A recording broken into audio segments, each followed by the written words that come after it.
શું તમને લોકોને પણ મેગી ભાવે છે? તો આજે મને વેજ તડકા મેગી ખાવાની ખૂબ જ ઈચ્છા હતી, તો આજે બબુએ મારા માટે વેજ તડકા મેગી બનાવી. તો સૌથી પહેલાં બબુએ મેગીને બોઇલ કરવા મૂકી, પછી એની અંદર મેગી મસાલો એડ કર્યો એન્ડ અંદર થોડો મેજિક મસાલો પણ એડ કર્યો, જેથી મેગીનો ટેસ્ટ ખૂબ જ સરસ આવે છે. તો તમારે લોકોએ પણ મેગી બનાવી હોય તો તમે પણ આ રીતે બનાવી શકો છો. તો અહીંયા બબુ વેજ કટ કરે છે. તો સૌથી પહેલાં બબુએ અહીંયા ઓનિયન, પછી ટામેટું અને પછી કેપ્સિકમ કટ કર્યું. મને વેજ તડકા મેગી ખૂબ જ ભાવે છે.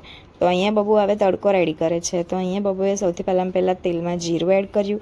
જીરું પછી અંદર મેજિક મસાલો એડ કર્યો અને થોડી શેઝવાન ચટણી એડ કરી.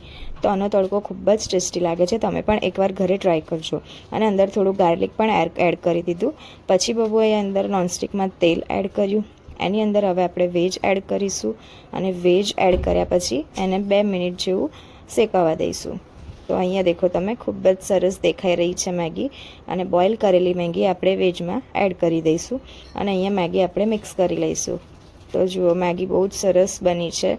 જોવામાં જ આટલી સરસ લાગે છે, ખાવામાં ખૂબ જ સરસ લાગશે. તો અહીંયા મેગી બનીને રેડી છે ને હવે આપણે એના ઉપર તડકો એડ કરી દઈશું. તો તડકો એડ કર્યા પછી અમે અમારો એક સિક્રેટ મસાલો નાખ્યો છે અંદર, જેથી મેગીનો ટેસ્ટ ખૂબ જ સરસ લાગે છે. તો બબુ મારા માટે અહીંયા મેગી લઈને આવ્યા ને મેં મેગી ટેસ્ટ કરી. બહુ જ સરસ મેગી બની હતી.